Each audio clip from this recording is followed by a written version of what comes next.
shake up. Hide the scars to fade away. Why'd you leave the keys upon the table? You wanted to. Here you go, create another fable. You wanted to. Grab a brush and put a little makeup. You wanted to. Hide the scars to fade away the shake up. You wanted to. Why'd you leave the keys upon the table? You wanted to. I don't think you trust in my self-righteous suicide. I cry when angels deserve to die. In my self-righteous suicide. Okay, guys, I think we can start. For those that still don't know, my name is Hyde again on this live stream. I will be talking about what is happening in crypto, what I think about it regarding my 11 years of experience here. I'll be explaining what Hyde meme coin is, mint address here in the bottom section of the screen. And Jesus is king, and let's go. Let's start. Do I have everything organized here on the screen? Probably yes. Yeah, I think so. Yeah, indeed. Guys, if you have any questions, of course, don't hesitate. Ask in the music that was just playing in the background. The System of a Down, Chop Suey. I don't know how to pronounce it. I must check it. AI blues cover. Right? I really like this song. In its blues version, I don't really like it in its original version. So yeah, you can find it like that on YouTube. And yeah, what a day, yeah? What a day. It's just about to end in UTC time, 23:52. It is in UTC time right now, the hour, so less than 8 minutes to finalize this daily. And yeah, I'm very curious about Fear and Greed Index because the one from yesterday was 11, at least on CoinMarketCap. On alternative.me it was slightly better, I think. Where is alternative.me? Okay, I closed it. Yeah, yesterday there was outflows from spot ETFs, quite a lot of outflows, minus 1 billion 100, almost 165 million dollars, so that's quite something. And yeah, today we'll first of all, let me check the sound because I haven't checked the sound. Do you have the sound? Okay. It's just about to. Yeah, we do. So that's cool. So later on, first I will give you my brief review of what I see in the charts, what I see, going on. So I'm looking close. And later we will see what the influencers scene, crypto influencer scene is actually saying. We'll hear out. Da Vinci Jeremy. We'll hear out Lark Davis, Crypto Lark, and we'll see what they've got to tell us. After I give you my take, of course. And my take is, well, we are probably getting really, really close to altcoin season. I mean, given that QT is ending, so quantitative tightening is ending on 1st of December. That does not translate exactly to quantitative easing. What the hell? D/BTCD, it should work. Yeah. So yeah, this one is turned off because it doesn't really give accurate information here. So this is others dominance against Bitcoin dominance, and as you see, we have upward inclination here, which basically means, and this is correct. This is correct from, let's say, theory of free market capitalism. In free market capitalism, let's say a high dominance of let's say first mover. The first mover advantage should evaporate over time. So Bitcoin was, the first one of its kind. Later, other cryptocurrencies popped out. Now, literally, there is like, I don't know, dozens of thousands of tokens emitted every single day. But here into this picture are taken only altcoins listed on Binance. We know it with this parameter here, symbol equals Binance, and here percentage 3 ABTC USDT. So this parameter tells us that we are just looking at altcoins listed on Binance, right, against Bitcoin dominance, also Bitcoin dominance on Binance. So here we see we are having this upward inclination, meaning that Bitcoin slowly but firmly, I mean, even though this range is so vast, it gives away, right? Its dominance, and it's perfectly fine. This is literally how it should be. And as you see, for quite a long time, we've been in a downtrend. Now we approach this uptrending line here that makes this entire market structure here. And on top of that, we have a falling wedge here. This is something what Kevin Svensson talks about quite a lot as well. Yeah, I haven't talked about it on my channel, but yeah, I'm aware of it. Kevin Svensson talks about it quite a lot, and it's legit. It's definitely legit. It's a legit finding, let's say, on the crypto charts, and I think there's a lot of merit. If you, based on that, if you think it's time for altcoin season, you're merit based, right? You're merit based, and it holds ground, as you see.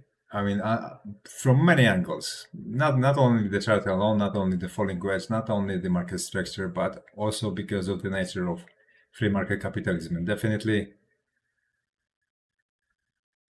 what else if not cryptocurrency works in that environment, right? Because, crypto generally is pretty much unstoppable.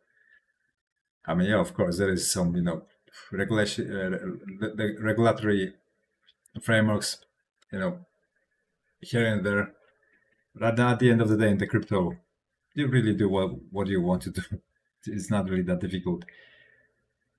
Nowadays, since DEXs finally have enough of volume, have enough of liquidity, like thanks to Solana mainly, thanks to the concept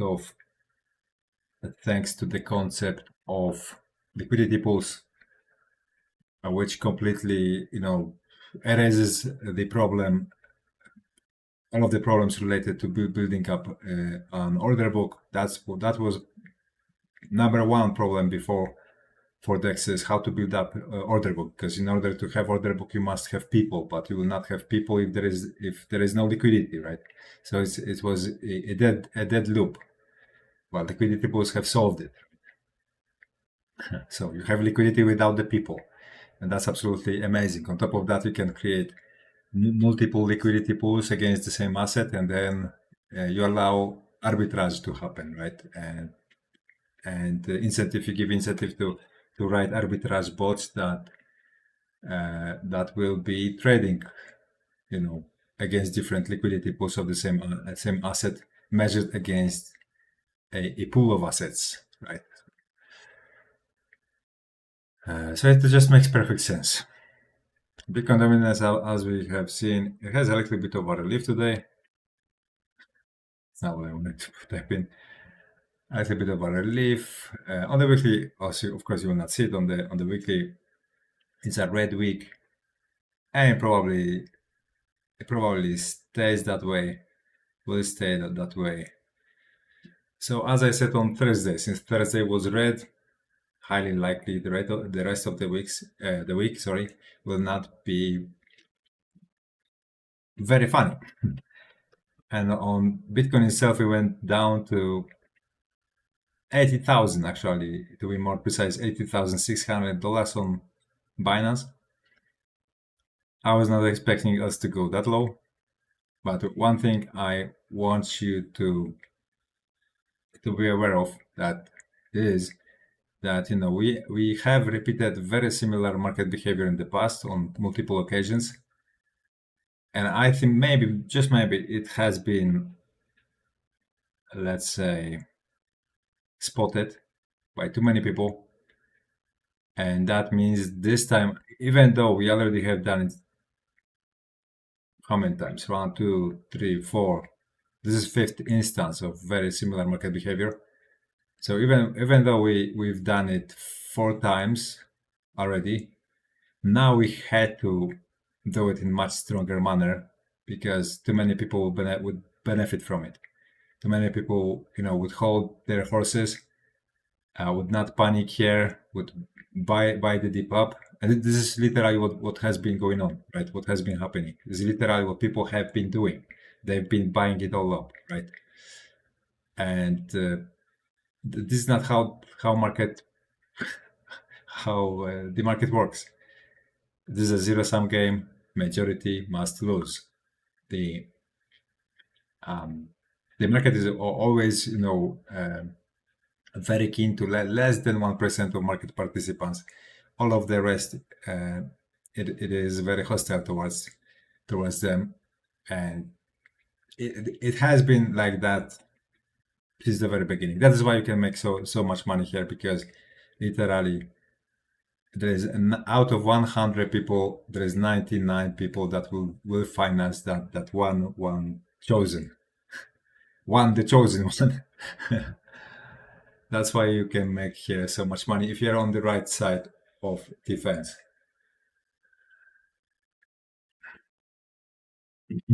So this is, I call it habituation. Also, so the longer you receive certain stimulus, the stronger it must be in order to give you the same effect as when it happened first time. So that's why we had to overextend so much to literally give us the same kind of effect, psychological effect, as for example here, right? It's not like it was gradually getting there, because that it does not have to. It all depends, of course, on let's say pauses in between, and the whole, let's say, market dynamic, the volatility that happens during that time. But yeah, apparently it was necessary. The liquidations went really sky high. I actually screenshotted almost 1 billion. Now it's $879 million on Bitcoin in liquidations, long liquidations, of course. Ethereum 391, but I screenshotted, it was almost at 1 billion. Right here. $964 million. So pretty, very pretty, very decent. Very decent. People were trying to long it on the way down, and that was obviously a perfect recipe for a disaster, for losing your money. I always tell you guys not to trade on leverage, because you will get wiped out. The requirements for precision there are way too high, definitely way too high. So yeah. But now, structurally speaking, we are sitting on a very strong support, a very strong level of support. If we break it, then we take out this low, then we have structurally speaking, we have first major lower low, and that screams bear market. Until that does not happen, I remain optimistic, I remain bullish, and I think we will come back up and we will make a new all-time high. And also, from technicals, one thing that tells me is very highly probable right now is the disproportion we have in between the people longing the market and people shorting the market. Because since all of that retail that was betting on a bounce here got liquidated, now they are angry. They are angry at the asset, right? At the Bitcoin, and now they want to short it, simply because they are disappointed with it, right? So now they got convinced. Okay. So you know what? Okay, we were wrong. They think they readjust to what market is doing now, but as always, their shift of when they do it is like way too late. Way too late. So that is why now they are making the herd. They literally, created the herd that will have to be slaughtered,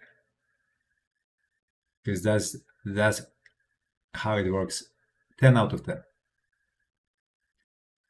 So you see, even on 7-day, the disproportion is very, very visible, and on 30-day here, it's like, what are we even talking about? If we come back to 97, around 98,000, there will be $2.5 billion liquidated. If we come down to 72,000, it will be less than $500 million liquidated. So, yeah, this is a no-brainer for market makers. I will say it once again: futures market is a betting market. So, and market makers, they make the result of the bet. They can literally create the result. They can bet on the market and make the result that makes them win.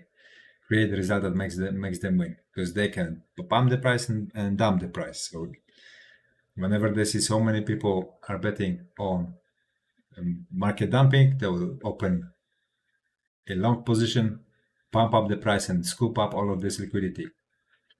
And literally take all of the coins, all of the chips off the table. So yeah, I think you should be expecting a powerful long squeeze and a comeback above 100k, and we'll see what happens then. Am I right or am I wrong? In the past I've been very right many times. Sometimes the market for months was going against what I was saying, and then it made up for it, and it not only satisfied my claim that it will come back up, but it also went much higher. Like, for example, with S&P 500, there was a time for 3 months I was telling you guys here, don't worry about it. We are not entering bear market. This is literally impossible. This thing that is happening right now makes absolutely no sense. We'll have to go higher, and we'll have to make new all-time highs. And it was here.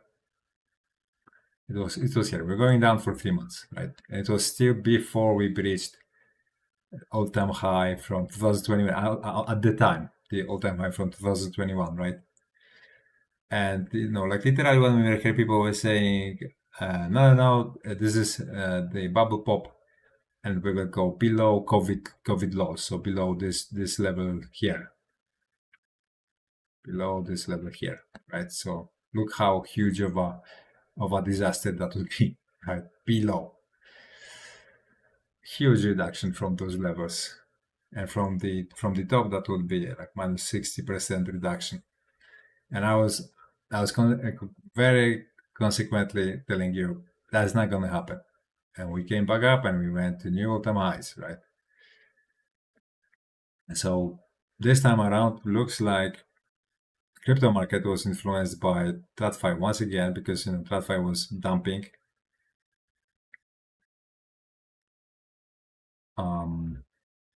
Although was it dumping? No, it actually wasn't that. It wasn't dumping. It was dumping. It wasn't dumping on today's trading session. It was dumping on yesterday's trading session, as you see. But yeah, it motivated the moods before TradFi opened, and it was probably due to Japanese carry trade, because the Prime Minister of Japan, and now she decided to give stimulus to Japanese people, stimulus checks. So she is injecting a lot of liquidity into the economy. So people, of course, fear inflation, so they buy Japanese bonds and long-term bonds, and that strengthens the yen. And you know that the West borrows Japanese yen because they pay zero interest rates, right? So what they do, they borrow Japanese yen, and they buy, let's say, American stocks, and then it becomes, in perfect conditions, it becomes self-paying debt, right? The problem is when Japanese yen strengthens for whatever reason, right? So that's literally what have happened. and all of those borrowers, they started to get margin calls, right? And in order to, in order to refill and show, demonstrate that they have liquidity to pay off the debt, they had to sell. Many of them, they had to sell their stocks. So that's why that created a selling pressure here, and that dragged Bitcoin behind. Then people started to long it in big numbers. Market makers saw the disproportion of how the market is betting. So it was other way around as what we see now, and they were of course using that opportunity to its fullest. So it was a combination of things. Sigma Plus says, hey Sigma Plus, don't forget to subscribe to the channel if you haven't done it yet. By the way, for those that don't know, I live stream multiple times a day. Usually, I mean, today this is my first live stream. Usually, I live stream twice a day, or even thrice a day. So if you like this format, if you're vibing with me here, then subscribe to the channel. And if you have any questions, ask me in the live chat. Of course, like I said, I've been 11 years in this field, in this space, so I probably know a thing or two about it, right?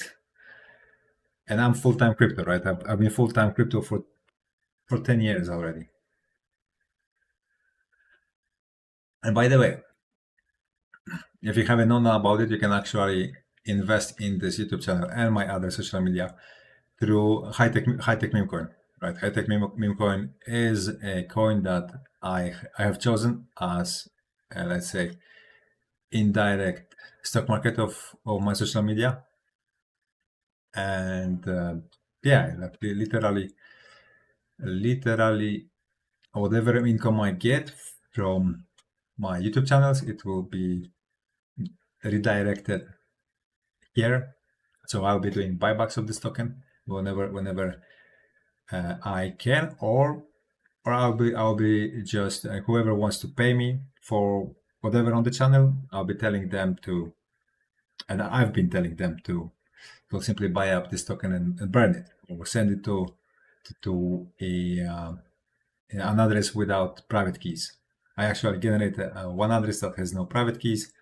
Nobody knows what the private keys are for that address. And eventually, if somebody does not know how to burn token themselves, then I tell them just send it there. I mean, so far, I had no one has agreed to that deal, but sooner or later, let's say businesses and companies will come because they will want exposure on my YouTube channel.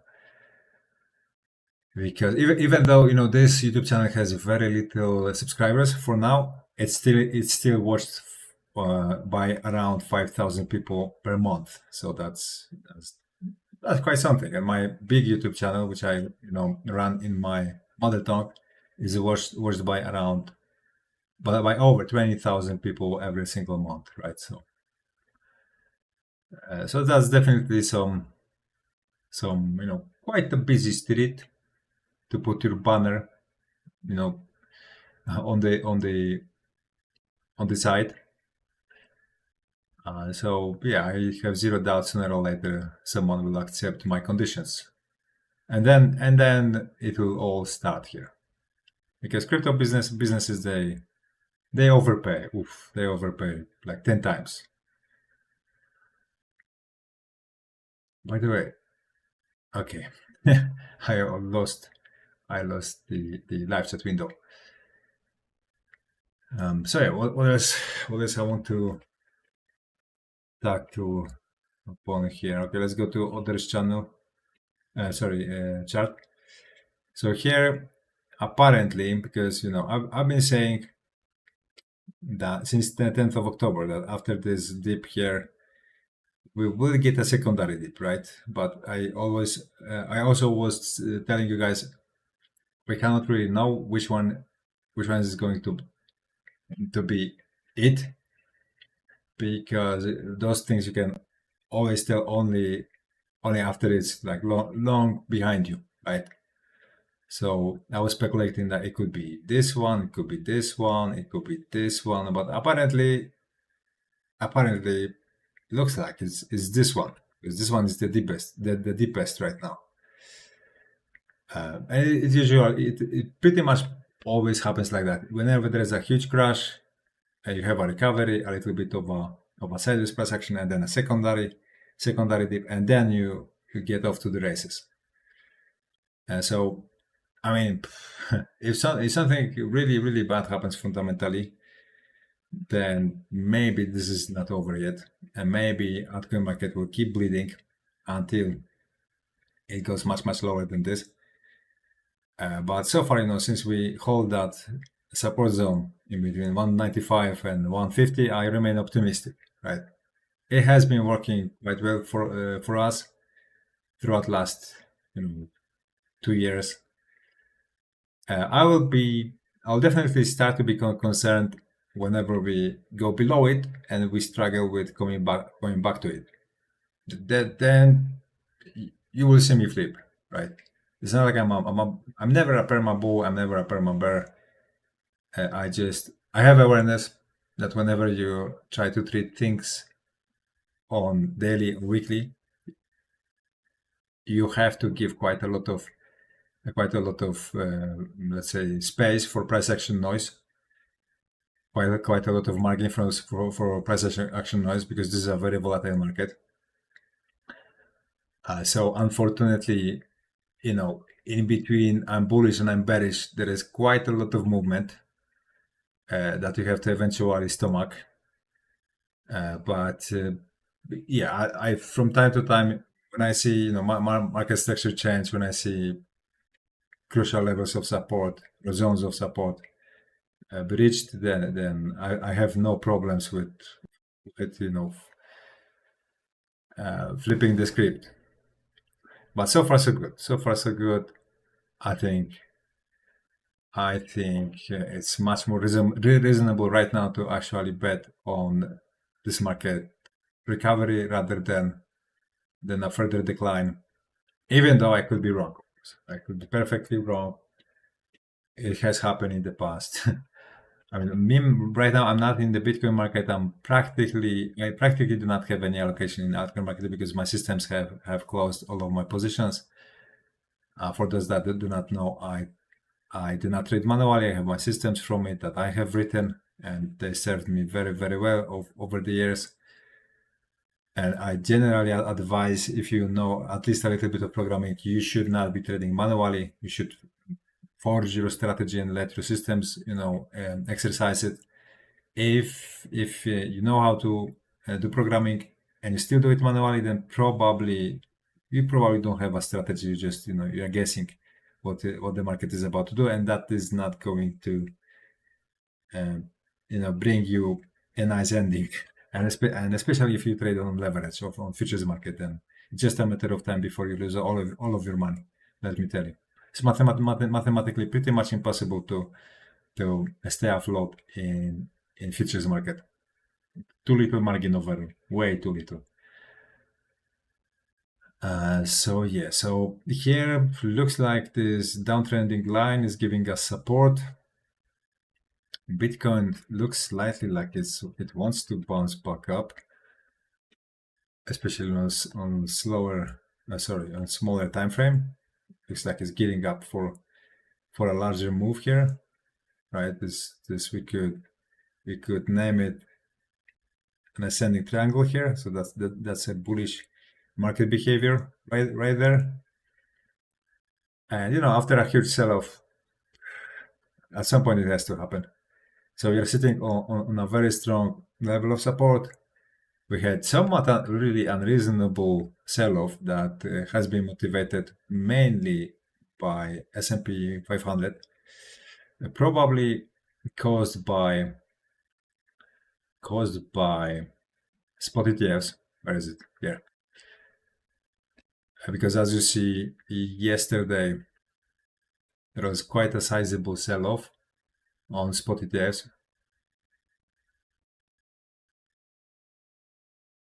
Yeah. I mean, yesterday in UTC time, right? quite a sizable sell-off.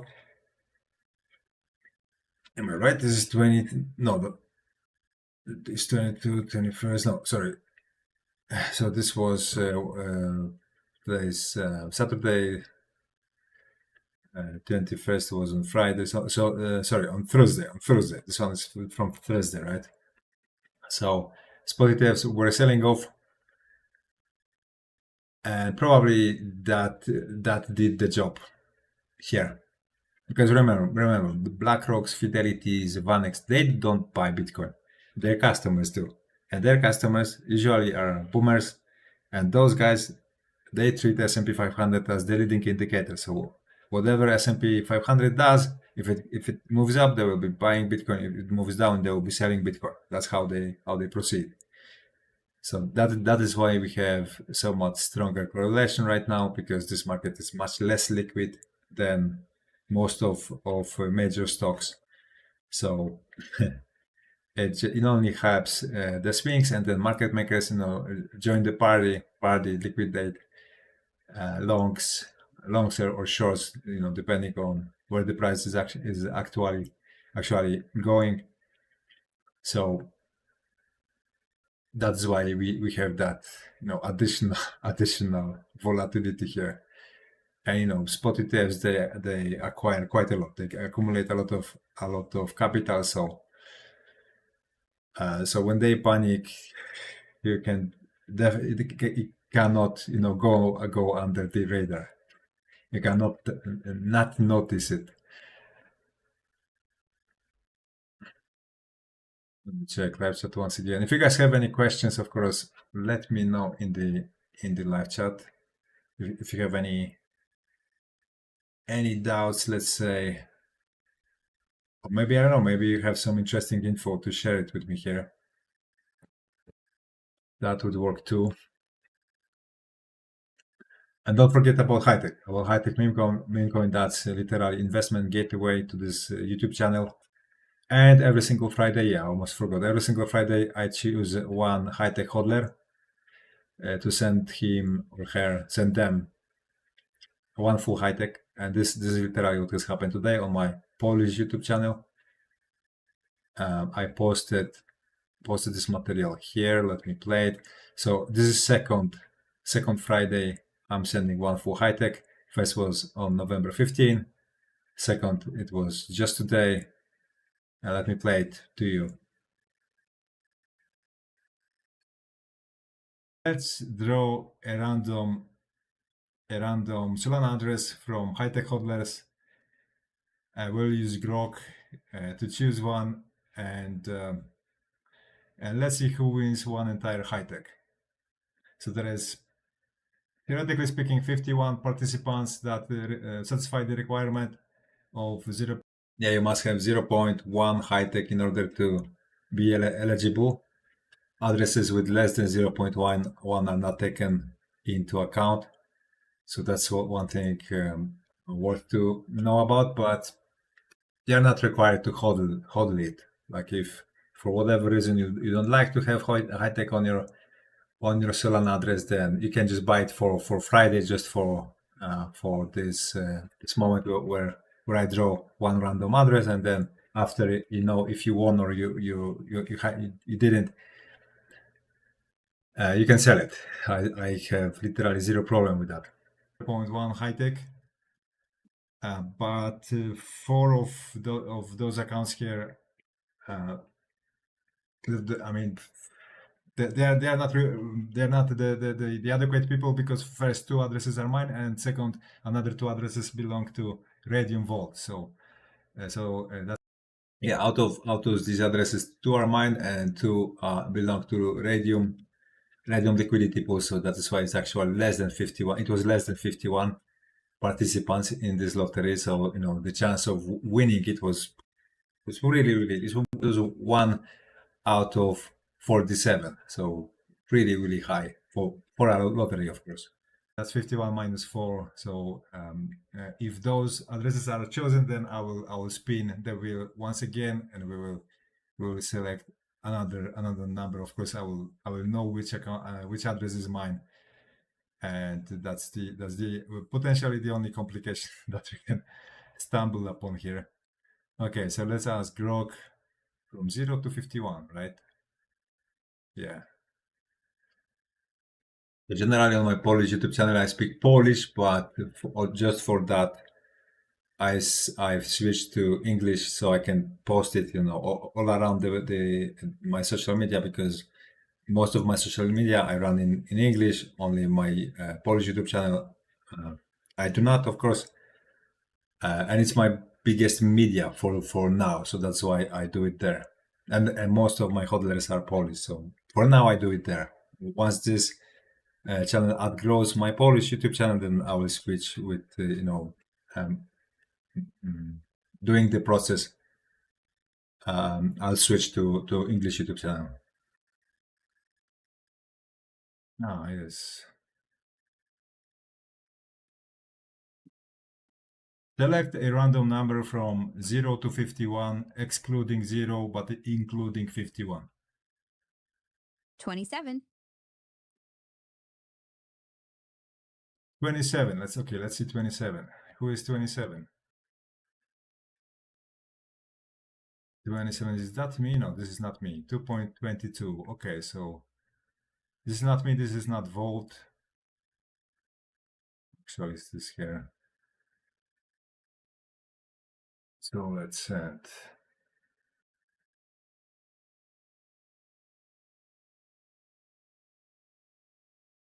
Yeah. Next. And we send. All right, so now it should be 3.22 high tech here. Let's see. You have to refresh a couple of times.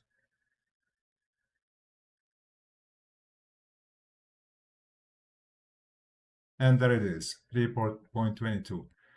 So congratulations to the happy winner. I have no idea who that is, to be honest, even though the circle of high-tech holders so far it's not really that vast, but definitely congratulations.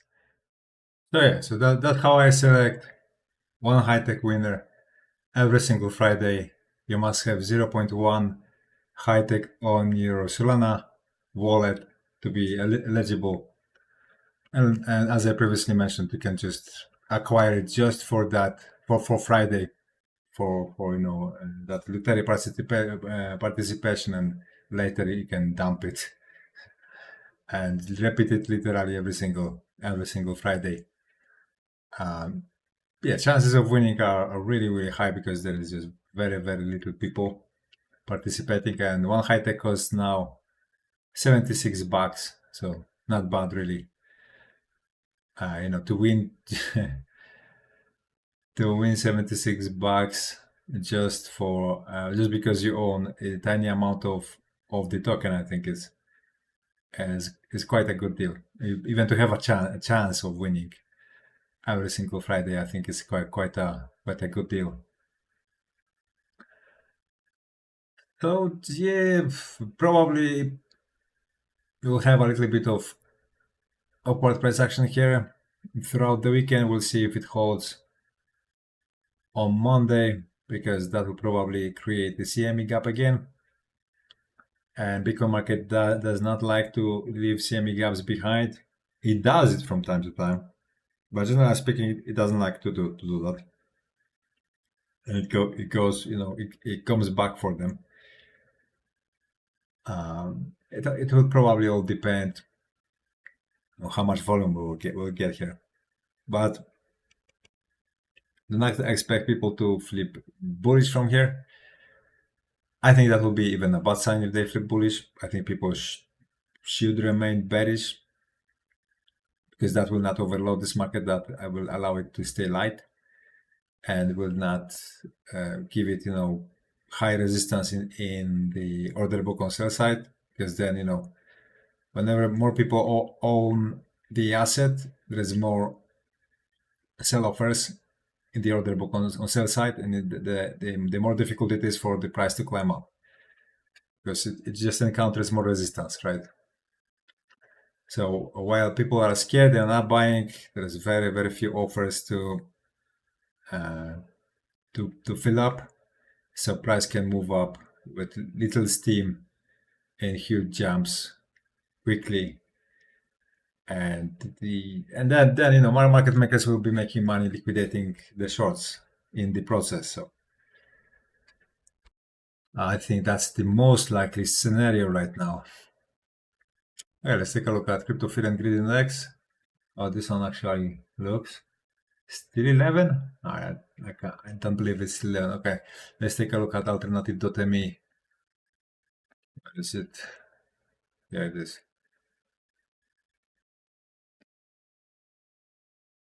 Also 11? Hold a second. From what day? Last updated November 22. Okay, so it's from today. So yesterday was 14, yeah. I get confused sometimes. Okay, apparently it's 11. So it's low. I mean, we've seen lower, but not much lower. But it's definitely low. So that's a good sign. That's a good sign that the sentiment does not come back too quickly, should not come back too quickly. That would be a bad sign if it does it. And yeah. What else I wanna? Okay, maybe let's take a look at gold. PAXG is tokenized gold. If you didn't know that. Let's see, is gold dumping or pumping? It's actually okay. It's not having the best of this time, so that means the TradFi market is not panicking. It's not really panicking, so that's good because when TradFi panics, they buy up gold. So yeah, that confirms my assumption, my theory that what happened on S&P 500 was Japanese carry trade and the situation that of Japanese economy. It just fueled a little bit of a sales spiral, but that's probably already over. I don't think it will continue. I think those that were a little bit over leveraged already have withdrawn from the market, and now it will stabilize. And on top of that, here is a very interesting material of Meet Kevin. I don't know if you know Meet Kevin. I highly encourage you to subscribe to his channel, and he's a very let's say like business focused, economics focused YouTuber. One of the biggest, over 2 million subscribers. To be honest, not without a good reason, because he's really good. And he, as you see, he has committed a material titled "The Fed Just Bailed Out Stocks," and I think it's worth to actually hear him out, especially first minutes. Where is it? Okay, let's click it like this. Here's how developers at Sorry for that. I do not use ad blocks for security reasons. Nerve-wracking. And the last few days have been nerve-wracking. And on our jobs release day, we actually got pretty decent jobs data. We mentioned that there was one thing that could help alleviate some of the pain. If you go back to my 5:30 a.m. live stream, you'll see that I mentioned the Federal Reserve has until next Friday to do something for us. See, the Federal Reserve might not quote-unquote care about stock prices, but the Federal Reserve does recognize that if the stock market falls in a weak economy, you can actually induce a recession through a stock market decline. It's exactly what happened in the dot-com bubble. We didn't have underlying economic issues. We had a stock market that created underlying economic issues when the bubble burst.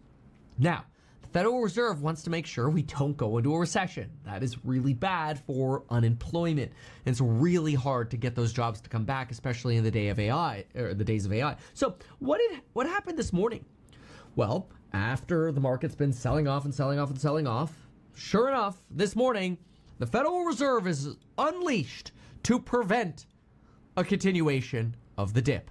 And just this morning, we get John Williams telling us that, hey, we should actually still be cutting in December. Now, it's not worth really listening to what they all say, but what matters for Williams is even though he's a dove, he's a voting member of the FOMC, and he's a mid-range dove. So he's kind of a centrist. He's like 51-49 on the dove. So as you hear, Federal Reserve has assigned one of its members to give a little bit more clarity and actually a confirmation about the Federal Reserve cutting rates. And you quickly check Kik, how Kik is doing, because I also live stream on Kik. I've got 52 followers now on Kik. I didn't even know that. I haven't visited it for a very long time. Dove tilt. He's not like mega dove like Myron, who's going to tell you we should always be going for a 50 basis point cut, because that's what Trump wants. Although Myron has really shaped out to be a pretty good member of the Fed so far. I think he's got very transparent ideas. And Jerome Powell once said that rising inflation will not stop them from cutting rates, and I think people have forgotten about it. So now they assigned one another guy that usually is a centrist. So once he flips dovish, hawkish, and putting him like this, on the stage, they reassure the public, reassure the market that indeed Fed will cut rates in December. And this is how I understand it. Because why would they do that? Why else would they do that to Jerome Powell? I already said what will be happening, and people are still fearful. So it's like kind of a reminder, kind of a thing to calm people down and tell them, see, this guy, he also says we should be cutting, and he's one of those folks of the board that could stop it if they wanted, but hear him out. He doesn't want to go against cutting rates. So yeah, that's why, like I said, it's quite worthwhile to listen, hear out Meet Kevin from time to time, I think, because he throws things like this into his material once in a while, and it's quite interesting. It's quite interesting, and his commentary usually is also pretty good. So yeah, I don't think we are up for a bad December. Ending QT rates will be cut. So we already after huge sell-offs that were unexpected. Market is oversold left and right. Altcoins are as oversold as it can get. I mean, all others, when we go over to large time frames, let's say, and we look at this formation, which is obvious head and shoulders formation, it has a potential of reducing this market to 2002-2023 bear market levels. But as long as we hold this band of support, I think you should not be overly worried about it. When it will be time to panic is if we go below, and like I said, we struggle with a comeback. We get rejected from this band of support, because then it will become a band of resistance. So that will highly likely be a harbinger of further decline. And yeah, it will be good just to step aside for that time, because highly likely it will not happen in a very friendly manner. It will be a very sharp decline, something among those lines here. It was a very quick trip But then again, not too long after that, we will see a very, very nice release, because it will be easy for that market to grow from those levels. So yeah, the whole trick will consist of just just don't get trapped in that move down if it happens. But like I said, so far I think it's way too early to expect anything like that. There is not enough of evidence in order to believe that is going to be the case. Fundamentally speaking, also, I think it makes zero sense to expect that. And as I was showing at the beginning, BTC orders against BTCD, I mean, sorry, not BTC orders, orders dominance against Bitcoin dominance demonstrates that the altcoin market is having upward inertia against the Bitcoin market. So that could mean we'll see some sort of capital rotation from the Bitcoin market to the altcoin market. And since we are already so strongly reduced here, it, at least in theory, should give us quite a pumpy environment. So yeah. Okay, let's take a look at what other YouTubers have to tell us about the current situation of the crypto market, because I'm curious myself, like, what's the sentiment? What are the forecasts? I never base my decisions on whoever is saying, because I have my systems, to trade for me. I never touch there anything, because that would quickly convert into a huge disaster, financial disaster to me. But yeah, what I want to measure here is the sentiment, how bad the sentiment is. Hopefully it's the worst possible. Let's see. Portfolio today and felt physical pain. Look, you're not alone. Bitcoin, alt.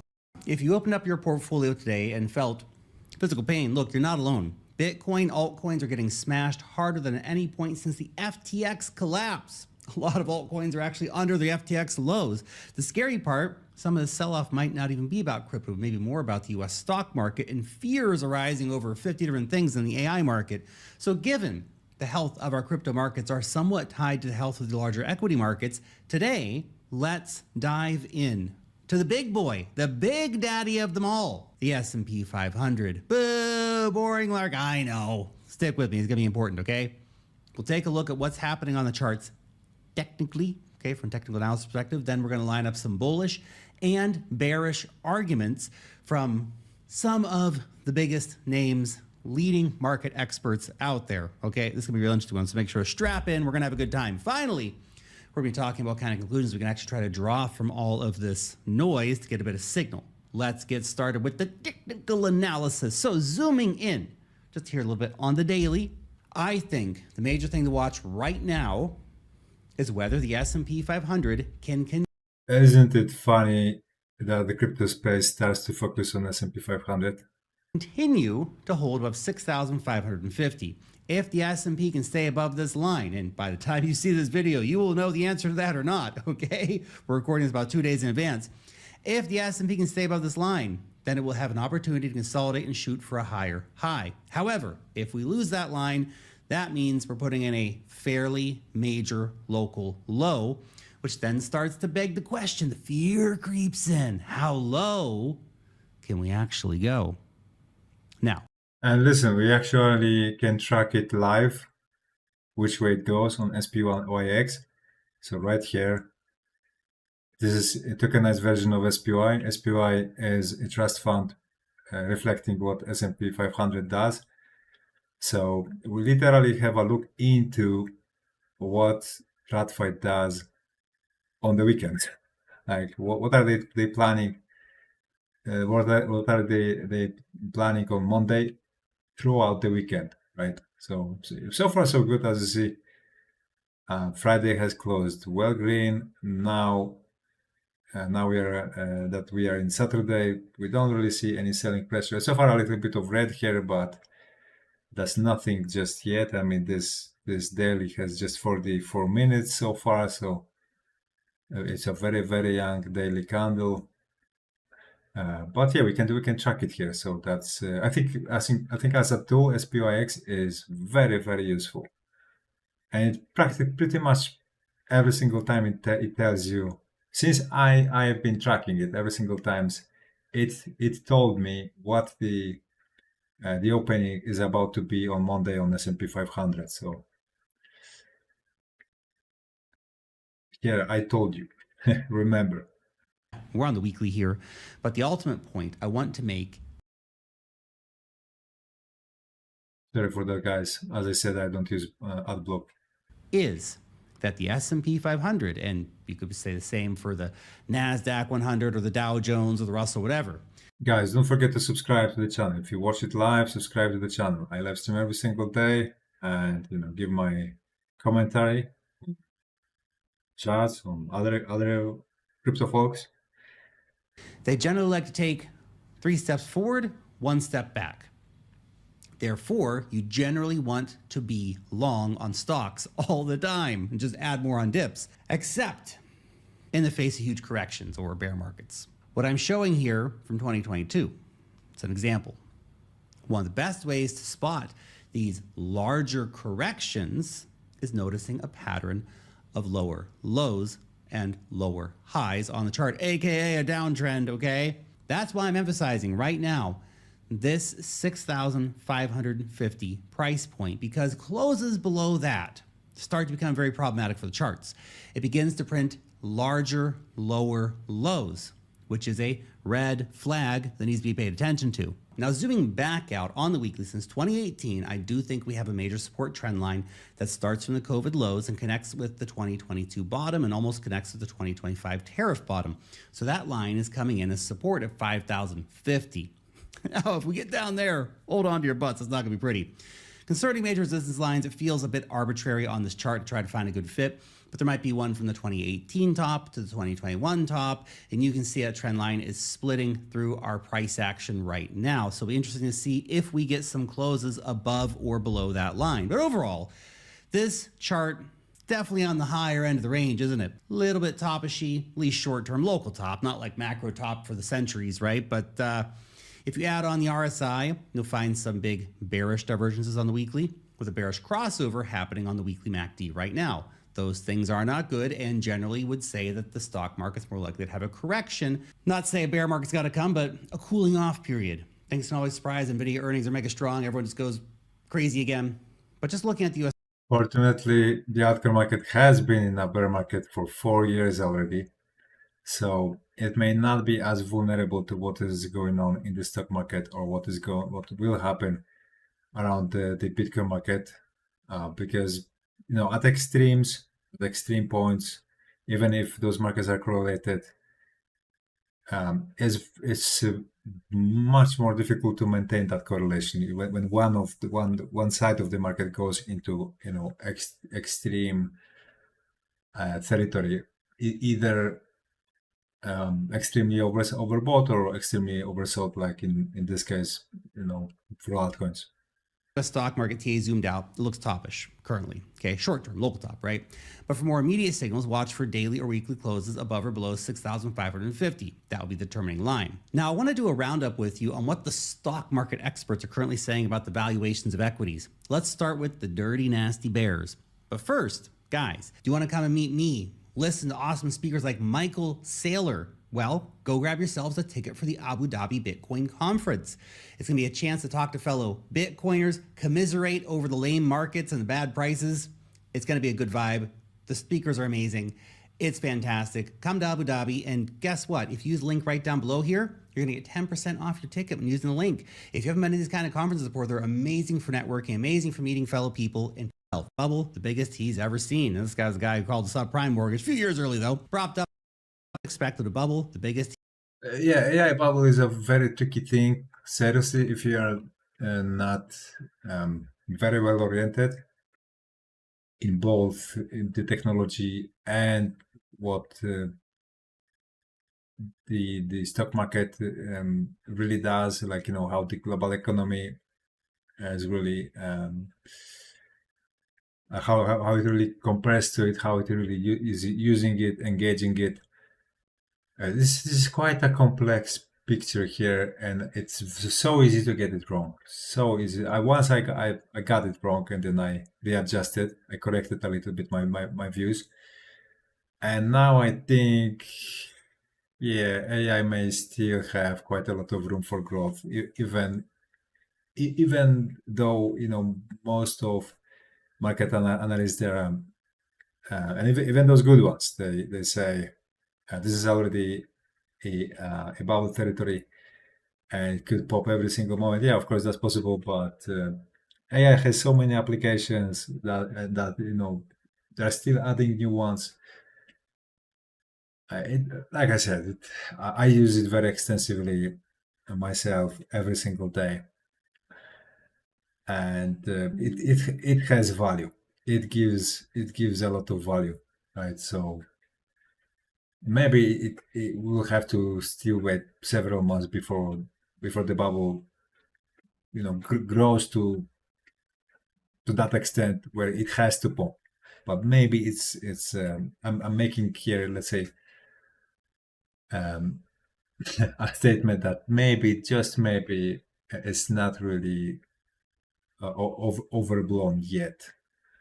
He's ever seen. This guy's a guy who called the subprime mortgage a few years early, though. Propped up, of course, by accounting fraud, hyperscalers, Meta, Oracle, Microsoft, Google. Everyone's artificially extending GPU server useful life from 2 to 3 years to 5 to 6 years. He's calling BS, massively understating that depreciation is not a good thing, inflating reported earnings by billions. It's all a big fugazi with the AI thing right now, as well as rapid hardware obsolescence, insane capex with no real profitability yet, and even circular deals with NVIDIA, OpenAI, Microsoft, kind of, this snake eating its own tail sort of thing. That makes the whole boom look artificially concentrated and fragile. His bet, okay, according to his most recent filings, huge short bets on Palantir and huge short bets on NVIDIA. Palantir is his biggest short position, by the way.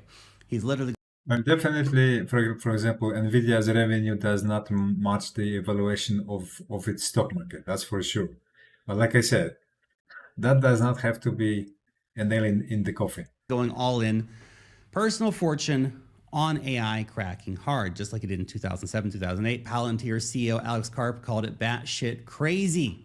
Alex Karp, what a character. Mr. Geographically monogamous.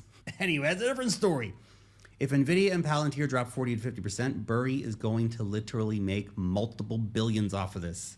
It could be his magnum opus. If these stocks keep ripping, he gets obliterated again.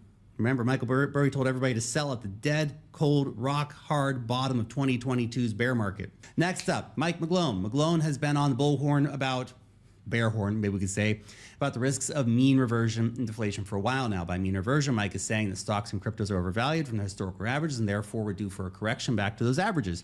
Now, concerning deflation, Mike calls it post-inflation delation, and basically he's focused on the relationship between gold, crude oil, and copper. And he concludes that the relationship between these three commodities right now is signaling more downside risks for stocks and crypto. Now, our final bear, of course, is none other than Goldbug Peter Schiff, who has been famously hating Bitcoin forever. Basically, Peter believes that the US stock markets are in a massive inflation-fueled bubble that's been fueled further with all the AI hype. That's a quick summary of the bears. There's more. You can find lots of bearish takes if you want. Now let's turn over to the bulls. First, Gigabull Tom Lee. Everyone's Korean quant. So, by the way, Tom Lee, he keeps buying up Ethereum. He didn't get scared off with those dips, and Ethereum dipped much more aggressively than Bitcoin, by the way. So he's gotten a lot of his bullish calls pretty spot on over the past few years. Yeah, that's true. He pretty much whatever he said. I mean, he was he was right in a huge part. Whoever followed his advice, and could stomach that huge negative volatility in between from point A to B, then cannot be angry at him in any way, because yeah, in the long term he was right. He's still singing the same tune. On November 11th, Tom Lee reiterated his call for a bullish run in stocks through the end of the year, citing all kinds of great tailwinds, a December rate cut, US government reopening, all the kind of stuff we talk about here on the channel all the time. And just a few days ago, Tom said this on CNBC. To me, between now and year end, I'm pretty bullish on stocks. This sort of weakness in the first half of November was what we expected, but as markets rally, I think that's going to help propel Bitcoin to an all-time high. Okay, next bull. Director of Global Macro at Fidelity, Jurrien Timmer. Now, while he has become a bit more guarded in his bullishness lately, generally speaking, Timmer does a lot of pushing back on all the stocks and AR in a bubble kind of narrative stuff, arguing instead that while stocks are elevated, they're not at extreme bubble territory levels yet. They would need to go much higher. Our final bull here, James Thorne, he's the chief market strategist over at Wellington Atlas. So, essentially, Thorpe thinks that the current AI investments aren't even remotely close to bubble territory. We've talked about this quite a few times, not this guy's particular take, but that we'd have to go a heck of a lot higher in that earning. Kevin pointed it out too, that bubble territory is between 2.5% of GDP to 5% of GDP, and now we are at most at 2.5% of GDP. So theoretically speaking, according to that measurement, AI just enters a bubble territory. Earnings and valuations would have to really diverge in a much bigger way to say this is a crazy bubble. Anyway, he goes on because the amount of money that's been poured into the AI currently pales comparison to the benefits that AI will deliver. Interestingly, Thorne's also a big fan of Bitcoin. Right now, he's advocating for investors to buy this dip.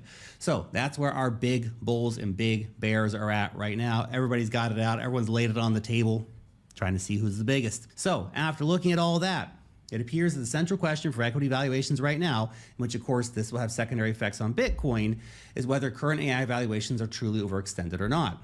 People have big bets both ways. If we can get a handle on this question, then perhaps we'll get a better idea on where US equities are headed from here. Technicals are showing that maybe we got a local top coming in short term for stocks. The bulls are saying, don't worry about that bullshit, we're going a lot higher. The bears are saying the sky is falling. Here's the thing in investing, especially when it comes They are saying the sky is falling. Yeah, that's true. to stocks. 10-year time frame horizon people basically always win. There are no guarantees, obviously, in markets, but if you have long-term perspective, you're going to do well. You buy dips, you keep stacking, you'll be fine. The bears are right once in a while, and then they gloat about it for years on end. Yeah, listen, one thing about bears is that there's not really that many bears that are, filthy rich, but there's a whole lot of bulls that are filthy rich, right? So that already tells you something. Exactly how powerful Bitcoin is. So let's hear out what one of the most legendary OGs of the space has to tell us. Da Vinci Jeremy, that Da Vinci Jeremy 15. I like that guy a lot. It's not like I agree with him 100% of the time. He has been wrong on many occasions. Practically every single cycle he doesn't sell at the top. He almost every single time he gets it wrong when it's about to end, when it's about to start. But he's a perma bull. He's a holder. He collects. His interest is to collect as much Bitcoin as possible. He's a Bitcoiner, but not a toxic one. In today's episode, I'm going to show you exactly how powerful Bitcoin is. It's going to shock you. Good morning, good evening, good afternoon, wherever you are, whenever you are. Thank you for watching this video. My name is Da Vinci. I'm in the pipe 5x5, right? And although today Bitcoin is down heavy. I mean, I did a live show with Mr. M on the Daily Hodl show today, and it was down to 80K, right? Yeah, 80K. Almost. 80K and 600 or something like Almost that. 80K, yeah. We're going to show you that on the charts, so Yeah, on Binance. So he had to watch it on Binance then. stay tuned. Make sure you watch all the way to the end, and make sure you hit the like, hit the subscribe, and also if you're interested in trading, Yeah, subscribe, guys. Subscribe to the channel, but my channel. make sure you head over to bybit.davincij50. Listen, you don't have to subscribe to the Da Vinci's channel because I will be discussing Da Vinci's channel here and like David's channel and some other guys' channels every once in a while. So yeah, instead of giving 3 times subscribe to every single channel, you can just give 1 subscribe to me, and that will do. .com, or I'm joking. check out the links in the description below, where you can find all kinds of exchanges where you can actually make a lot of money by just clicking through, right? They'll pay you out some cash. If you have large amounts of cash, you can just deposit, and then they will give you an opening bonus. It's huge, huge. Okay, with that said, right? Why is Bitcoin so shockingly powerful? What is it that provides such immense power for humanity? Well, To be honest, what I don't like so far about the daily candle on Bitcoin is that the candle body of today's candle, as you see, is red and is below Friday's candle body. That means the selling pressure is not gone yet for now. I mean, let's see how it goes later on. But the longer it stays like this, the more risk Bitcoin runs, it will still fall lower. Well, most of you don't read books, and most of you don't understudy history of money. That's understandable because, you know, your school doesn't teach you that. And you never really thought, well, shouldn't I read a bit of history about money? It wouldn't have occurred to you to do so. But there is a long history of money and what happens when we use good money, such as gold and silver, and bad money, such as the paper money we're using today, which they can print. An example of bad money use is that it creates more and more corruption in society. Only the most evil people in our society truly spend the time to understand what it is and how to steal it and how to print it. Basically, same thing, right?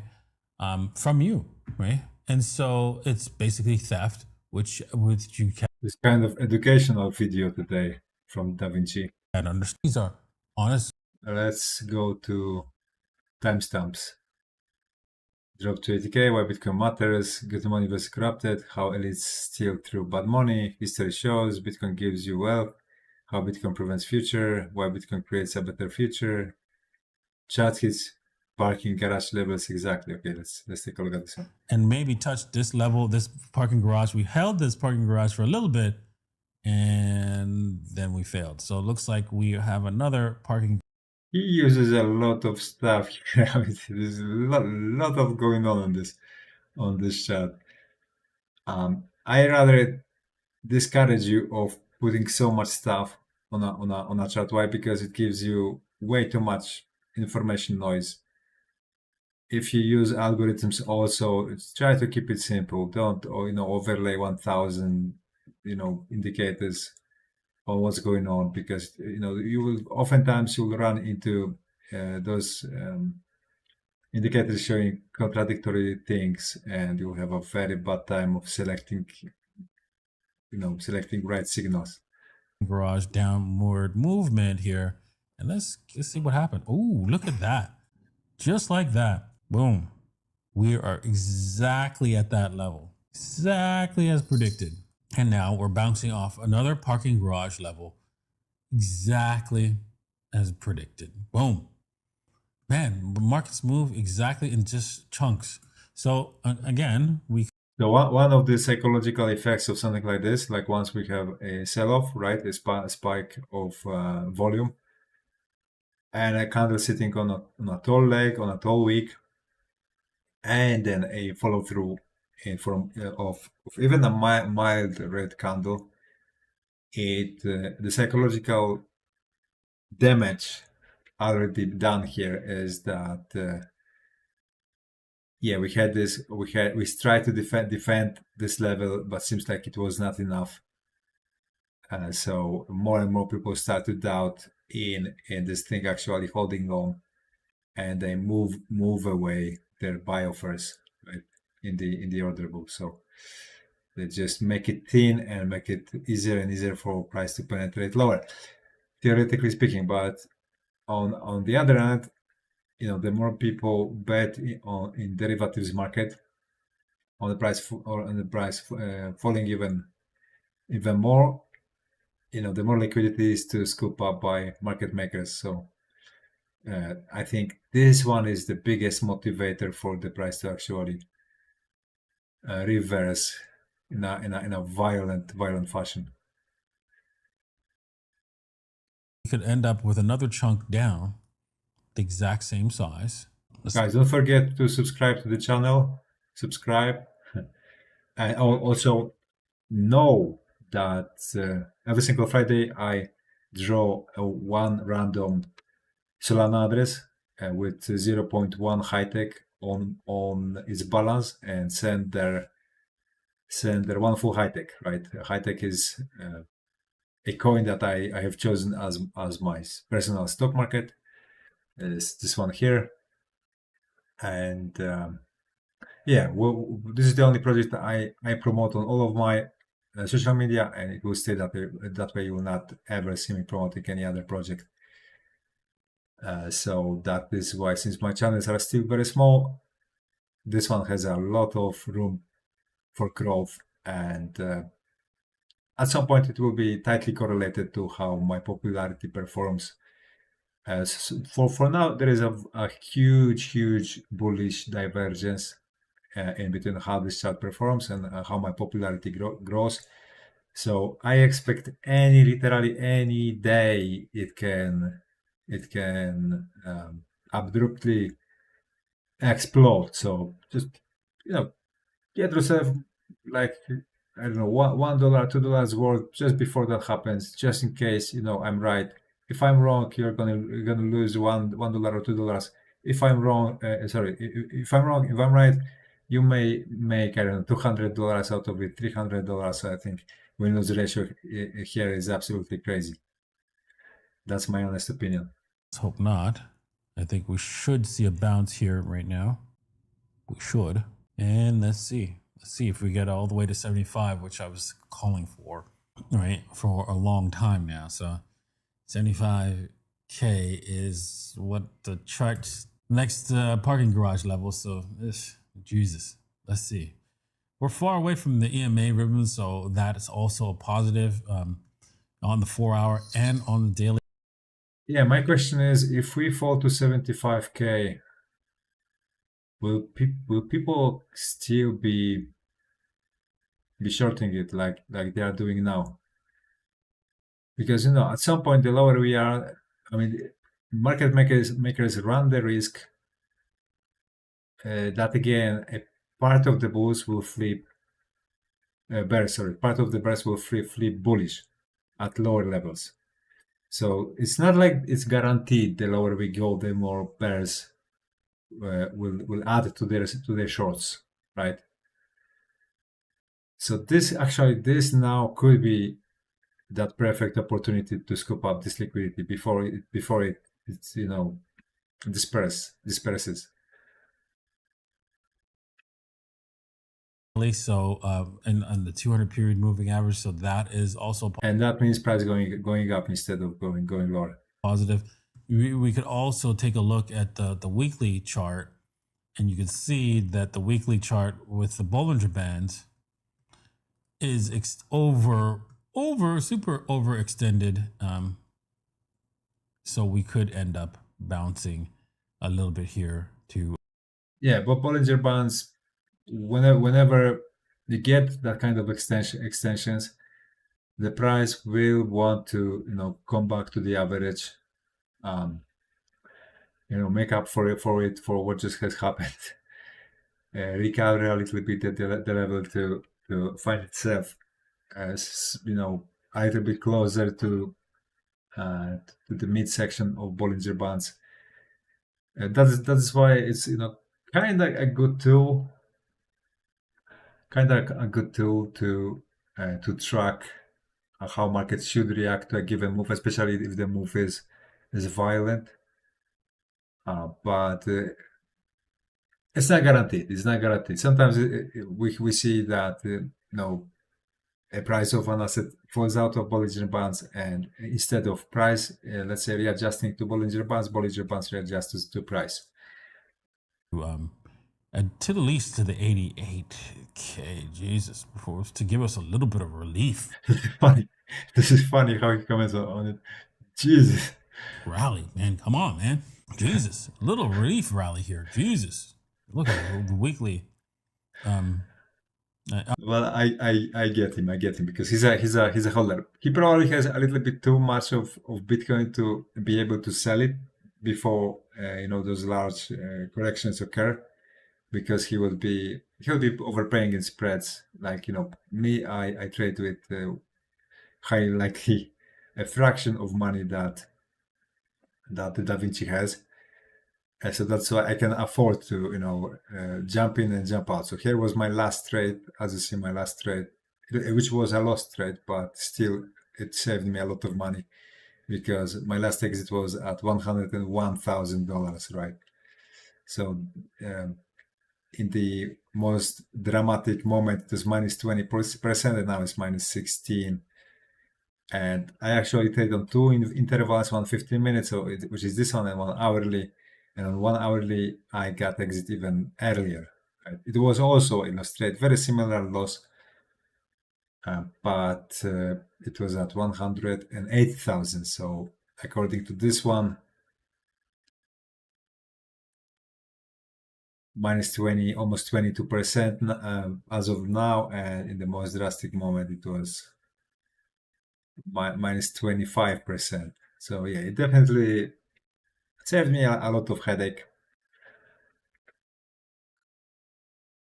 But yeah, in case of Da Vinci, I mean, he does not have that comfort RSI has gone negative. because this market is not as liquid to handle, in the same manner, I don't know, thousands of bitcoins, let's say, or even hundreds of bitcoins. Right? Oh my goodness. Absolutely devastating situation here. But it is what it is. So if you're looking to buy long, I think you should I think, well, at least I am. I don't know if what you do, whatever you do, whatever you do. I'm looking to buy even some more in this area, but I've already started my buy. Right now, to short the market, to short the Bitcoin market, the altcoin market, I think is very, very risky. And I think this is what market makers are trying to convince you to do. That the only thing you should be doing right now is to short it, just so they can grab all of that liquidity sitting in your shorts, because it will have to end up in a huge short squeeze. There is, like, market mechanics does not allow it for any other outcome. On this lower level now that we are here and looking to offload. This is just a short-term buy so that we could offload maybe at the 88K. Hopefully it works out that way. No promises from the management. You do whatever you want to do when it comes to trading, and yeah, and make sure you head over to x.dj15.com where you can choose your favorite exchange, deposit some money, right? You see, so you will never hear me doing that. I will never be telling you to deposit money to any exchange. I can mention about exchange buying up my token here, right? Because so far a few exchanges already asked me if I want to promote them, and all of them, they heard literally the same. I told them, you want me to mention the name of your exchange on my channel, you have to buy up my token and burn it, and then I will be talking about your exchange in that context, that you support my project. Then definitely, let me tell you, definitely people will feel a nice warmth in the chest then when they will hear the name of your exchange, here or there. So yeah, so far nobody has agreed to it, but worry not, that's only a matter of time. And that's why I think it's very, very worth to be in high-tech meme coin, because those guys, they don't pay peanuts. They overpay 10 or 20 times. I know it for a fact. I've been in this space for 11 years. I know how much they pay. They overpay, let me tell you. And this is a very tiny market, very illiquid yet. So whatever they insert here, it will result in hundreds, if not thousands percents of pumps. So just be here before them. And make some trades free. You get free money too. They'll give you free money. Deposit. Enjoyed today's episode. I know I. All right. Thank you Da Vinci. So he focuses only on the chart. He does not see, he doesn't consider how the liquidity is distributed right now in the order books, which is not entirely incorrect because order books are the easiest to spoof.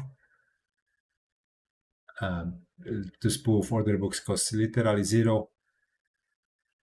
So yes, Alessio Rastani. Also, Alessio Rastani is cautiously bullish because of the death cross. Why everything is selling off? This could be interesting. This is Andre is not a typical crypto folk. He talks about business and economics. But you know what? Okay, let's hear him out. Let's hear what he has to tell us. There is that. Once again. So this is a quick emergency update video about what's happening to the market because AI stocks are selling off and Bitcoin is selling off, and it's sort of leading the way for this huge correction. Now, even if you're not interested in Bitcoin, I think you should still watch this video because Bitcoin tends to be a leading indicator for what's about to happen. And Bitcoin already started to go down before the rest of the market. And there's a couple of different theories of why this is happening, and each of them is extremely interesting. But arguably the most interesting one that I've seen is coming from this technical point of view. And again, credit to Benjamin Cowan for this. If you don't follow him, go check out his YouTube channel. It's fascinating. And yeah, Cryptoverse. One of the most interesting things I've learned from him is this. When the price of Bitcoin falls below something called the 50-week moving average, the bull cycle, aka the good days, are over. That 50-week average price for this cycle was roughly $103,000, which we crossed a couple weeks ago.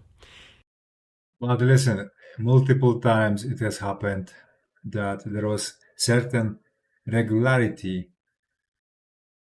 Let's say the Bitcoin market was respecting, and then it breached it, it trashed it. Everyone thought it was all over because it has never happened before.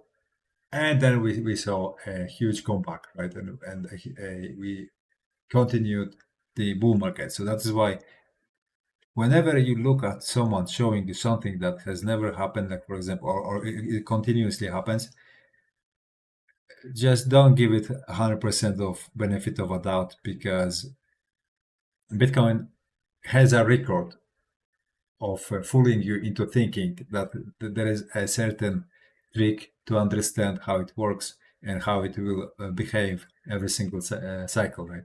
It has a record of doing that. And that was enough to cause a cascade of selling from investors that pay attention to this stuff, because to them, the prophecy has sort of been fulfilled, right? This also Good point. happened while everything else was still kind of looking good. We got regulatory clarity, more Bitcoin treasury companies buying, positive news about Bitcoin legislation. We had Harvard University buy hundreds of millions of dollars worth of Bitcoin. I mean, generally speaking, bull markets, they end with popping champagne bottles. That's for sure. But the sentiment, like, since we went up to 100, let's say, vicinity of 120k, the sentiment is nowhere close to that stage. We did not see any sort of euphoria in any sort of meaning of that word. So that is why, allow me to quickly turn on alternative.me once again, because I say I closed it. Sorry for that, guys. Okay, here this bug goes. Yeah, this one still shows 11. So apparently it's 11 today. Everything around Bitcoin was saying this thing should be going up, but it didn't. So the question is why, and how does this affect everything else? So in this video, I want to share with you all the super interesting theories about what's happening. And let me just start right here. I mentioned this one before, but I want to repeat it because in the world of economics, in the world of investing, there's two major forces that try to explain what's happening to the world. The first one is the technical force, technical analysis. The people that look at the chart of an investment, they draw some lines, and then they're able to guess what's going to happen to the market. Okay, that's force number one. The other force is the macro force. And this is the force that looks at the bigger picture of the world. Like, for example, what's happening geopolitically speaking? Is there a threat of war? Is there a change to politics? It looks at the central bank level, at the Fed, at the interest rates, monetary policy. So again, here we are looking at what is the overall sentiment around crypto, right? We check, let's say, those most viewed crypto influencers, and you listen to what they've got to say, what's their opinion about current market situation, and we try to find something to take away from it. Things like that. But one of the biggest questions that we just can't answer still in the world of economics is, which of these two forces best explains our reality? So using this point of view, I want to help explain the theories of what's happening so you can hopefully get a better idea of what's about to happen next. So with that said, let's get into it. Hi, my name is Andre Jick. Hope you're doing well. Come for the finance and stay for the market. So let me start with the technical side of the force because I actually think this is one of the best explanations for what is happening. Again, this is something I've been following very closely, and I'm impressed with how accurate all of this has been. And again, this is full credit to Benjamin Cowan for sharing this on his YouTube channel. Now, the whole idea behind technical analysis is that the stock market, or any market in this case, are just social systems. And when they create a certain pattern, it can trigger certain things to happen. Now, I'm going to use Bitcoin as an example, but this is true of all investments people look at. First, let me show you this right here. This is kind of mind-blowing. It shows you how long it took for Bitcoin to go from the bottom of the market to the top of the market. It took roughly 1,050 days for this cycle. But what's also very interesting is that the last cycles, cycles 3 and 4, also took the exact same amount, 1,050-ish days. Now, check this out. I know it looks complicated, but this chart shows kind of the same thing. Bitcoin's followed the same pattern, but alternating from the all-time low to the all-time high, and then all-time high to the all-time low. So for example, in 2015, from the all-time low to the all-time high, it took Bitcoin 1,050-ish days. And then in 2017, from the all-time high to the all-time low. Well, I would like to call your attention to the fact that, like for example, last cycle, for the first time we did not have low of top. Everyone was expecting low of top. It was double top. For the first time, we breached 200 weekly moving average. That had never happened before. We fell out of the rainbow chart that was always working. We completely crashed stock to flow model. We went below previous all-time high, which also never had happened before. So this cycle, we already did all-time high before the halving. So I think it was an early sign telling us that this cycle is going to be different early on, right? So every single next cycle is slightly different than the previous one, or sometimes even vastly different, just like the third cycle was. But in this one, I think the huge warning sign, early warning was all-time high before halving. That was the message. Watch out, because this cycle is going to be different. There's much more capital, let's say, much more investment, much more, let's say, in institutional engagement in this market now than it happened previously. Even on national level here and there too. And so that's why I don't really think we can use, previous cycles. I don't think it's previous cycles scale to how this market looks right now. I think it's going to be a huge mistake if anybody thinks that because, previous bull markets lasted over 1,000 days and the bear markets later lasted around 1 year, it will the same this time around. I think this will end up in a huge mistake, because market is a zero-sum game, and if everyone agrees upon something, it means there is little money to win there, because there'll be only few people against it that after they finally turn out to be wrong, will have to finance the price of all of the rest that were right. That is the consequence of zero-sum game. So I think there is way too much of a consensus upon the start of a bear market here. It took Bitcoin about a year, 364 days. Then in 2018, from the all-time low to the all-time high, it took again 1,050-ish days. And again, from the all-time high in 2021 to the all-time low, it took 364 days. Well, guess how long it took us to go from the all-time low to the all-time high in this cycle? 1,050 to 1,064-ish days. Which means if this pattern continues, we should reach the all-time low 364 days from our all-time high, which happened on October 6th of this year. That means we are on around October 5th, 2026, when Bitcoin could reach the all-time low of this cycle. Now, regardless of what you think about these kinds of things, I think it's extremely compelling, and I don't think we should ignore it. That's just technical force explanation number one. There's a second thing we should look at. Now, before I explain it though, here's something else I've been personally doing to keep stacking sats while all of this plays out with the Gemini credit card, the sponsor of this. I use it like any regular credit card and cryptocurrency, 4% back else. It adds Bitcoin to my who earned and held their Bitcoin credit card /on for sponsoring called price. When Bitcoin is in a bull cycle or a bull market, it has always stayed above that line. But when Bitcoin's price went below that 50-week moving average level, that meant it was the end of the bull cycle and the beginning of the bear market. And we broke below that price point for a few weeks in a row now, which is obviously not good. That price point is $103,000, which for a few weeks now we have been below that point. Now let's take a look at the macro force, the big picture stuff, because this theory says that what's happening to the markets right now has nothing to do with what I just explained. Instead, there's a bigger force, an invisible force that moves the markets to behave the way they do. And according to this theory, this was all because of what's called a change to global liquidity. Here's example number one, Japan. Why does Japan matter? Well, it matters because remember how the world is structured. We have the United States, right?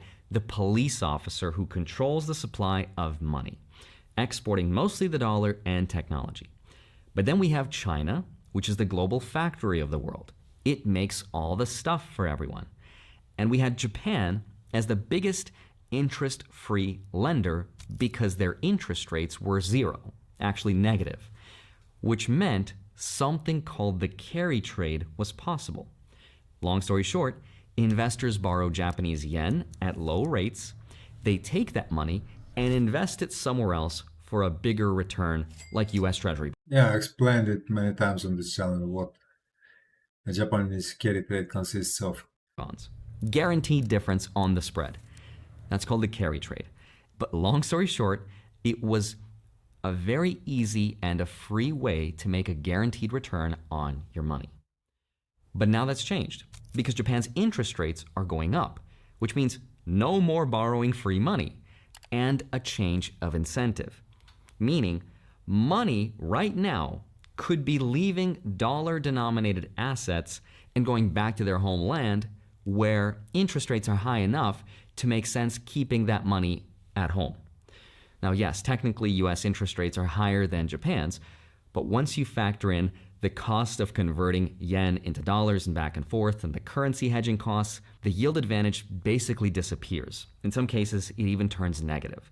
So whether you're a Japanese pension fund or a global hedge fund, it now makes more sense to sort of unwind those trades and to sell those dollar assets and to bring the money back home. Well, are they rising rates? I don't think they're rising rates. Let me check it. Japan.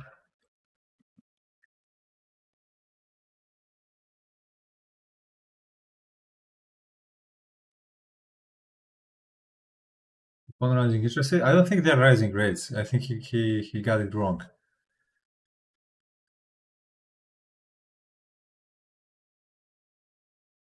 Yeah, see, as of November 22, BOJ has not raised interest rates recently. The benchmark policy rate remains at 0.5, where it has been since the BOJ hike from 0.25 in January.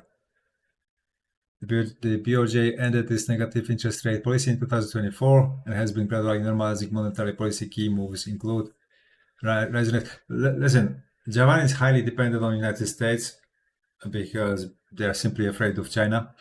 So they want to have that, global police support in form of United States. So, however, actions of Japan harm the stock market of the United States. If the government of the United States does not want it, they will just send a message, just stop it, because you are screwing us. You're screwing us up, right? But yeah, so there is a little bit of inaccuracy in what Andre is talking about here in this material, as you see. So that's why it's very important to not ever, not ever trust 100% to anybody commenting about the market, because people get things wrong. Sometimes they hear something wrong, or they read something wrong. Later they believe, that's the truth, and they will be explaining you, laying out in front of you something that is not entirely accurate. That is a very big deal. But there's also a second change to liquidity. And it should be good news technically, but investors perceive this as bad news. And here's what happened. The Fed announced that on December 1st, they'll be ending QT, or quantitative tightening. Now that is good, but it's also technically bad, because when the Fed ends QT, it usually means they are seeing signs that something somewhere in the financial system. That's true, but historically speaking, 100% of the time when they ended QT, altcoin season kicked off. Is starting to break, or at least is fragile. Of course, the Fed is not going to tell us that, so they're like, we're just doing this to be ahead of the curve so we don't end up causing a recession. But investors are like, well, we don't really believe you. Circular funding in the AI bubble, right? The job market is slowing down. Consumer spending is mostly propped up by the wealthiest people. We have a K-shaped economy. That's not good. But regardless of what the reasons are, the point is, risk assets, which are things like Nvidia, things like Bitcoin, they start to sell off because investors are like, I'm just going to sit this one out and wait until all of this cools down. And again, it just so happens that Bitcoin is the canary in the coal mine, as they say. It's the first thing to be affected. Why? Because it's the easiest investment to sell. It can be sold on weekends when the markets are closed, so it reacts first. By comparison, if you're a real estate investor, you can't just panic sell in a day. So some investments, because they're easier to sell, aka more liquid, they move first, which is arguably why Bitcoin started going down before the rest of the market. So what you're seeing in the technicals, these price charts, that is just a reflection of investors anticipating all these changes and all their worries, and that's the macro force explanation. Now there's a third theory that's neither technical nor macro, it's more human psychology. It comes directly from the Bitcoin community themselves. Fun fact, Bitcoin was allegedly on the Epstein list. Apparently, there was funding that happened in 2015, which doesn't look good, but it ties into this much bigger story. So here's what happened. What most people don't actually know is that for the last few months, Bitcoin's been fighting itself over the idea of what it's supposed to be. Like, what is Bitcoin is the question. To be or not to be, right? And it's actually very easy to say what Bitcoin is. It's just decentralized money, a money independent of any government, and a store of value, of course. And most OG Bitcoiners believe that Bitcoin is supposed to only represent money. That's it. But the newest version of Bitcoin, run by the core development team, which was allegedly funded by some sketchy people on that list, made an But the core developers, they destroyed their own reputation because they are trying to introduce a change that will literally jam the whole Bitcoin network within 10 minutes. So why? Because they taken off a limit of how much data you can attach to every single block. There was a limit before in Bitcoin Core software. They have taken it off, so that means you can attach, I don't know, 100 gigabytes of data to it, meaning that literally no single, let's say, node, 100 terabyte even, no single node that normally is run by users can handle that amount of data. And that opens doors to attack Bitcoin network, like literally stop it and make it stop in 10 minutes. So that's about, Bitcoin Core developers. They should not be taken into account anymore. They completely, they deleted their reputation from the scene with that move. update that got rid of an old data restriction. It's called op return. Now this feature Exactly, op return is what allows people to attach a piece of data to their Bitcoin. Yeah, that's true. And some weird things had been attached in the past to those transactions, but there was a limit. There is the data limit for it. Now there is, core developers, they want to popularize a version of software where there is no limit to it. So as I explained, that would prevent Bitcoin nodes from working anymore. It would stop the whole Bitcoin network. Bitcoin transaction. Now this was always possible with Bitcoin, but this update increased the size of how big that data could be. So now this new version that's being pushed says Bitcoin isn't just money, but data of all sorts. Pictures, videos, whatever. It's an immutable data. It's a database, yeah. Data transfer protocol. Now, a lot of Bitcoin investors are really upset about this because it now introduces a new way to attack Bitcoin. Because now, if someone wants to, they could attach pictures or videos to a transaction that will forever live on the blockchain. The problem with that, though, is if someone were to attach something illegal, like the people who might have been funding this project for their own self-interest in 2015, allegedly, that makes it potentially unusable from an ethical and a legal point of view. How? Because this opens the door for people to spam the blockchain with things like NFTs and memes and other random files, which over time not only increases the block size. I mean, the ability to attach data to a block is very useful because that way you can create, protocols, different protocols on a Bitcoin blockchain, and make it much more versatile. So, overall, there's much more positive to it than negative. But yeah, things like he's talking about are possible, and they will be always possible on blockchain. So it's kind of an argument that that you should not use a knife because you can stab someone. So you know what I mean? It's just not smart. Making it harder to run your own node and to be decentralized, but also changes the meaning of what Bitcoin is supposed to be. I can make an entire video talking about this, but that's how you can You can make an argument that Bitcoin is money because it has that optionality, but it's mainly money. Actually, Bitcoin is not really good for anything else because it's just too slow for it. Basically co-opt Bitcoin from the inside. That's how you attack it. Now, whether you personally care about this story or not is not really the point. The point is, this is another possible explanation for why some Bitcoin holders decided to sell. They're like, you know what, I'm going to sit this one out while Bitcoin figures itself out, and that fear is causing them to sell in addition to all the other things we just explained. And the fourth theory that sort of explains everything that's happening right now sort of ties everything together. And full credit to Jordy Visser for coming up with this, but his theory says that Bitcoin is having its equivalent of an IPO moment. Now, an IPO happens in the stock market. It stands for initial public offering, and it's when a company goes public and investors could buy shares of that company.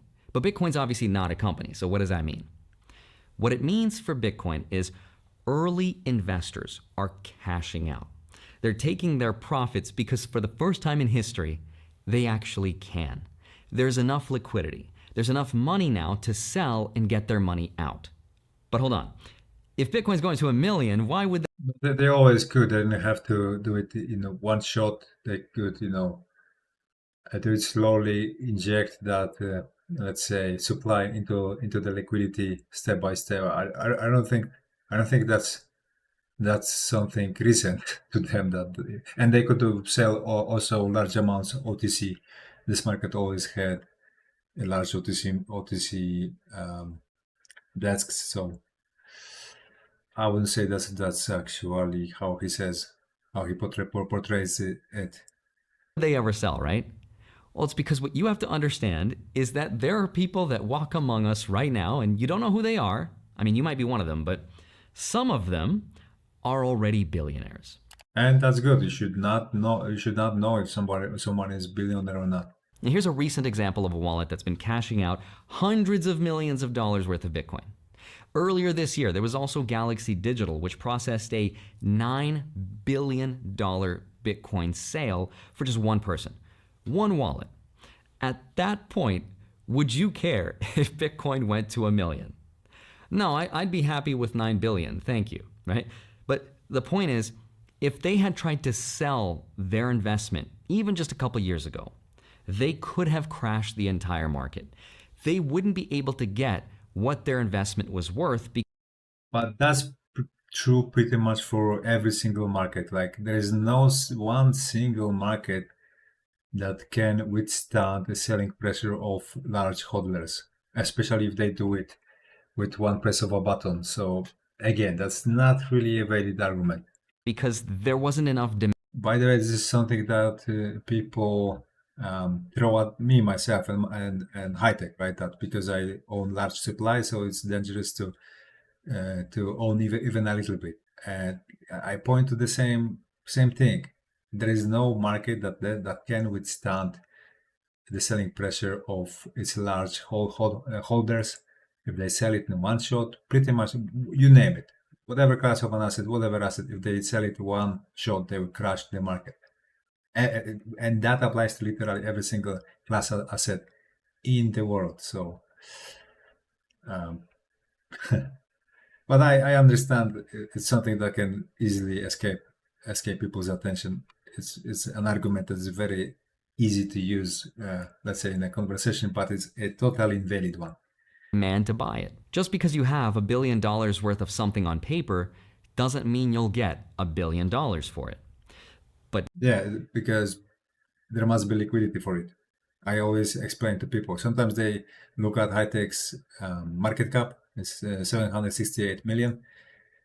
And they say, oh, it's a large market cap. And I tell them, bro, but if you have 1 grain of sand, 1 million grains of sand, and you sell one for $1, does that mean you have $1 million? No, not really. So market cap is a totally false parameter. What counts is the liquidity. And in the case of high tech, for example, that's the factual market cap of this coin, and that's 16,000, as you see. So very, very, very tiny. now, thanks to Bitcoin ETFs, there are companies buying Bitcoin, there's countries buying Bitcoin.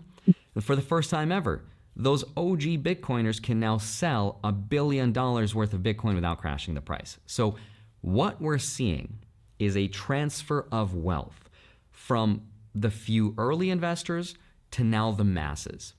This phase is what we're in right now. It's slow. It could take a whole year for us to reach the point of those people selling out of their investment, but this is what it looks like. And it's a long journey down. Again, it could take us 364 days roughly. So that's Jordi Weiser's theory, and this is Bitcoin's IPO. I thought it was a very interesting and very credible theory. Now, if you made it this far, here's what I'm personally doing. I am not selling my Bitcoin. I think Bitcoin will bounce back regardless of what happens to it externally or internally, like the new update's been going on.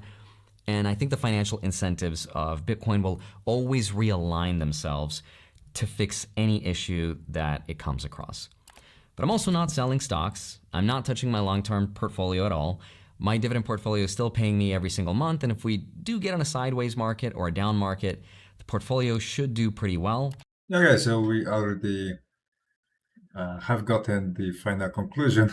So he's not really long-term bearish, but short-term predicts that those angles he mentioned could ignite a little bit of more selling pressure. It could ignite a little bit of more fears, surrounding Bitcoin, and that's perfectly fine. Technically speaking, Bitcoin is getting really oversold. Altcoins are brutally, violently oversold, and when we compare the two, when we put it against fundamentals, what is going on outside in the global economy, in the US regulatory space, I think December will have to be the month, especially for altcoins. Bitcoin probably will recover. Will it continue bull market? We'll see. I still think it has a very thick chance of reaching 150k. I think it's very possible. A move like that, it wouldn't be anything extraordinary for this market. Definitely not. But what I'm most certain about is the altcoin market, that it will at some point, like within very foreseeable future, like days, maybe a couple of weeks, it will stand up from the chair it has been sitting on for 4 years, and it will start sprinting, because there's literally free money for the large players to put their hands on. So I don't think they will be ignoring it. Okay, guys, share, like, and subscribe. Don't forget about that part. I live stream every single day. Don't forget about high tech, the only project I promote here, the only meme coin I promote here. Hence, this is kind of a stock market of my social media. The more my popularity grows, the more this one will adjust to that growth. So this is very early days. I think there is huge potential in this project. I think the current evaluation is very, very cheap, turbo cheap.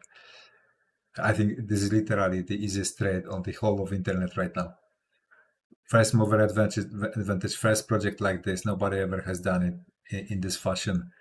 And same as Bitcoin was first, of its category, and that is why it is worth that as much as it is right now.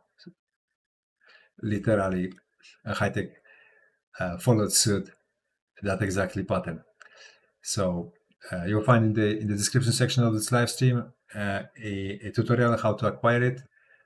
On top of that, every single Friday, from all of the high tech holders, which is for now it's a very small number of people, I pick one Solana address that has at least 0.1 high tech, and send there one whole high tech. So at least it's worth to own 0.1 high tech, just so every single Friday you give yourself a chance to win a high tech, right? One full high tech. So yeah, I think that's interesting. Okay, guys, that will be it for today. Thank you for the time.